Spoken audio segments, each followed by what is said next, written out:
Hey there, good morning guys. This morning we're going to be talking with Erin Vandenbergh about mental strength and overcoming obstacle, which is super important because life happens, right? It's not always a smooth ride.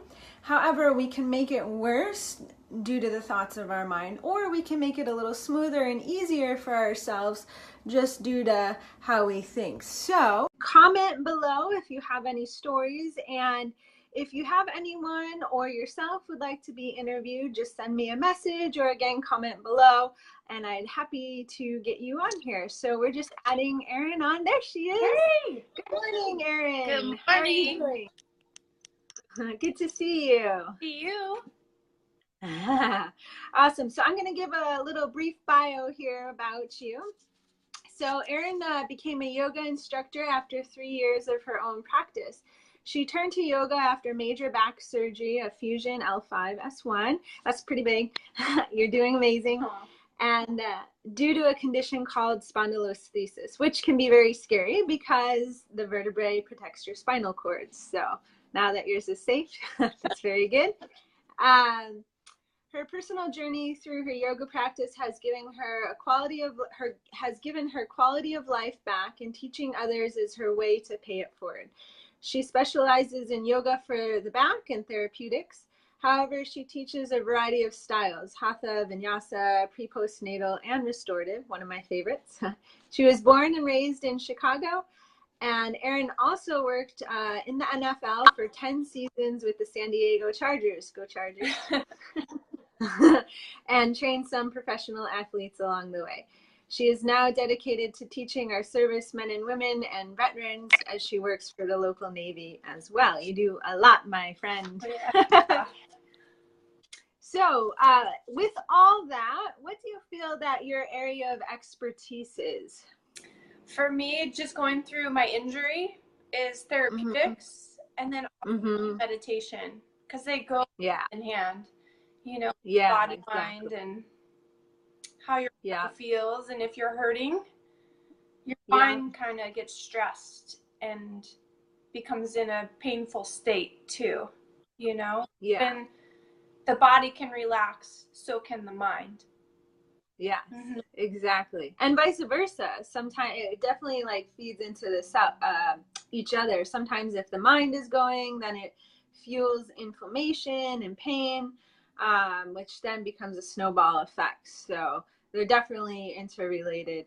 And I think, you know, just teaching a lot of yoga teachers and working with PTs, I never wish injury or challenge or obstacles or poor health upon anyone. But I think if someone has to go through a challenge or an injury, because life happens, and you know, we all come out on the other side, it just makes us a better practitioner because we have more that we can relate to others with, and you know, able to recall our own stories and experiences. So it gives us a good rapport with patients, a common ground to meet a lot of the times. And so comment below if you had an injury and how it improved your life. It's kind of funny to think about, but injuries can actually improve your life. So comment below if this happened to you, or comment below if you got into a mental state that you felt was either helping your injury, so it was a positive one, or a negative one that was fueling inflammation. And so, Erin, what does wellness mean to you? Well, wellness for me is just my whole well-being. You know, it's not just has to be a healthy diet. It's my mentality of when I wake up in the morning, how I'm gonna go about my day. I'm gonna serve myself. I'm gonna love myself wholeheartedly. That way I can serve others. That way I can be there 100 for whoever I encounter in my day, whether it's a family member or a stranger, you know. And it's all has to do with when I wake up in the morning. How do I want my day to be? Yeah, there's so many books and podcasts now on the importance of mornings routines and setting your head in the right place, because If your cup is full, in fact flowing over, then you have more to give others. And if it's empty, that's when you usually notice, like, you know, you could be standing in line at Starbucks and you have that disgruntled attitude with the person behind you. Or, you know, if it's a good day and your cup is full, then you might like be able to pay it forward or give a smile, that sort of thing. So it can affect everything. Yeah. What's the biggest tip you give your clients or students? The biggest one, and I take it for myself too, is I refuse to let this defeat me.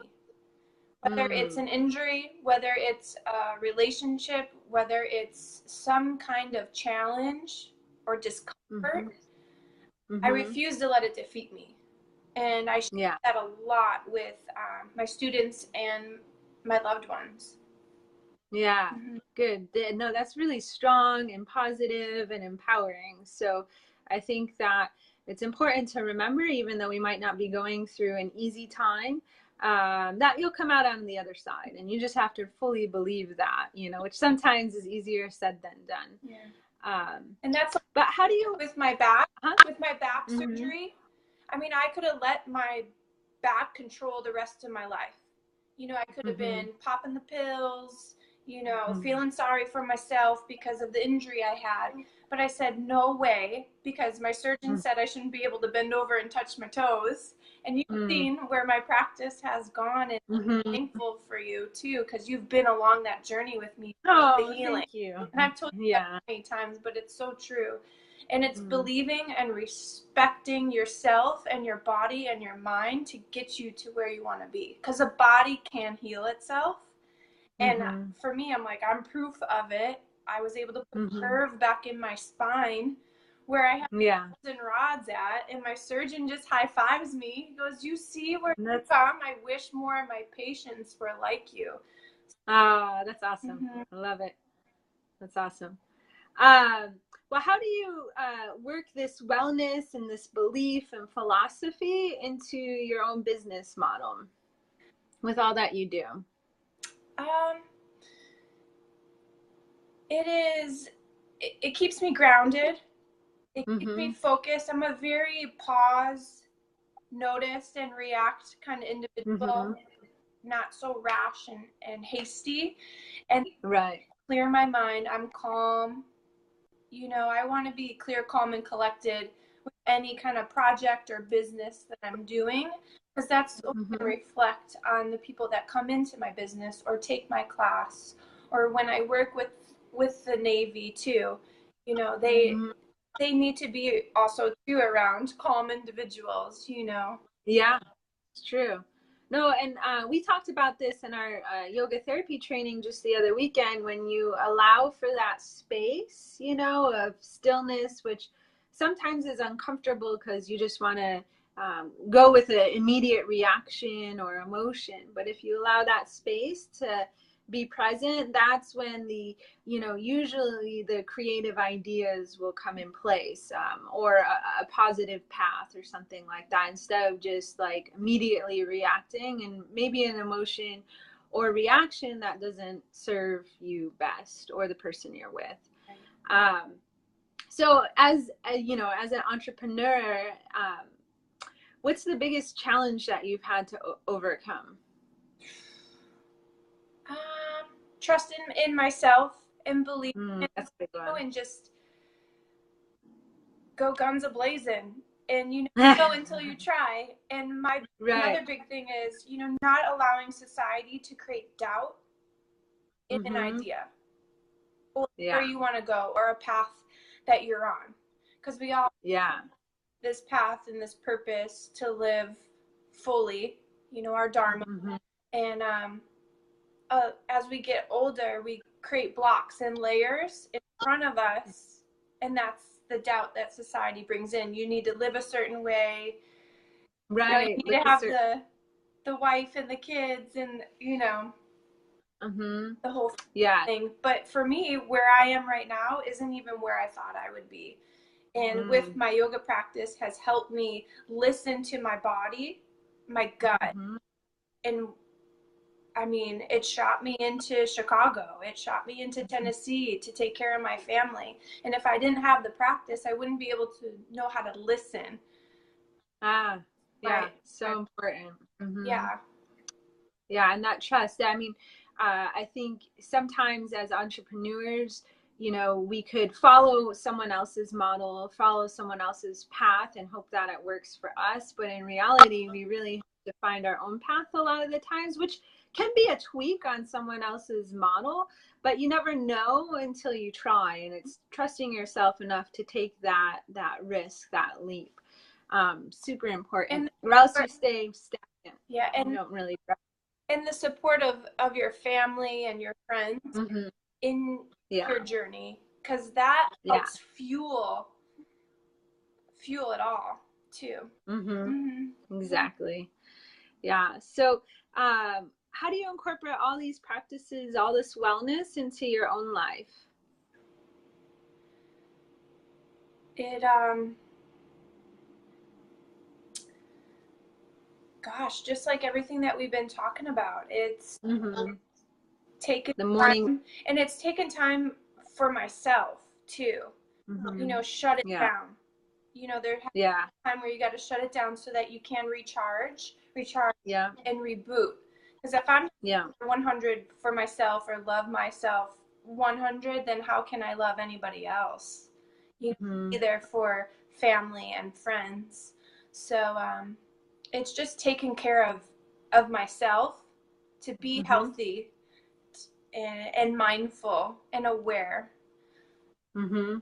Yeah, and taking that time to turn off the phone, or dedicating and committing to that morning routine, all these things, it really adds up. So comment below if you have a morning routine that works well for you, or a way that you have set boundaries by turning off phones, that sort of thing. So just share your tips below, and we'll give you a big high five.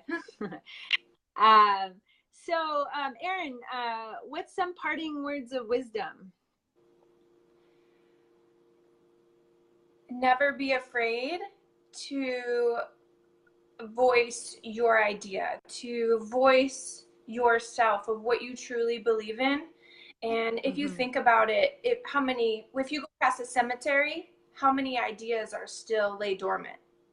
That's interesting. I never thought of it that way. But it's true. Because I mean, break down the layers, the art of letting go, the whole strength of that mentality is, if you've been through a struggle or a challenge situation that has put anchors on you, or chains, ropes, it's sitting with it, being with it, and accepting what has happened in your life for you to let it go. And once you get that acceptance, you're able to like set yourself free.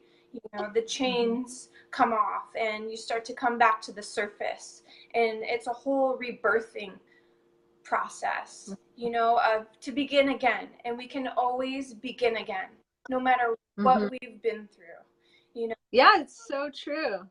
Yeah, like I feel like when I used to move a lot in my 20s, and each town or each city I'd end up in, I felt like it was like another chance to start over. And then I realized, like, hey, I can do this anytime, anywhere. I don't have to physically keep moving around the country. But it's very important.